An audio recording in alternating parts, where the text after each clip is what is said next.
നബിയനാ റസൂലുള്ളാഹി സ്വല്ലല്ലാഹു അലൈഹി വസല്ലം തങ്ങൾ ഉറപ്പെടുത്തുകയാണ് മസലുൽ ലദീ യദ്കുറു റബ്ബഹു വല്ലദീ ലാ യദ്കുറു റബ്ബഹു കമസലിൽ ഹയ്യി വൽ മയ്യിതി. അല്ലാഹുവിനെ ഓർക്കുന്നവന്റെ ഉപമയും അല്ലാഹുവിനെ സ്മരിക്കാത്തവന്റെ ഉപമയും ജീവിച്ചിരിക്കുന്നവനെ പോലെയും മരിച്ചവനെ പോലെയുമാണെന്ന് നബിയുനാ റസൂലുള്ളാഹി.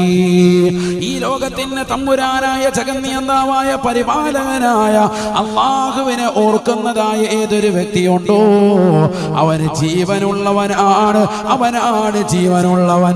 അല്ലാഹുവിനെ മറക്കുന്നവരെ അല്ല നൽകിയിട്ടുള്ള അനുഗ്രഹങ്ങൾക്ക് നന്ദി പ്രകാശിപ്പിക്കാതെ നിലകൊള്ളുന്നതായ ഏതൊരു മുസ്ലിമുണ്ടോ മുസ്ലിമത്തുണ്ടോ അവൻ ജീവനില്ലാത്തവനാണ്, ശവമാണ്, ശവമാണ്. അവൻ ജീവനില്ല. അല്ലാഹു നമ്മളെ കാക്കുമാറാവട്ടെ.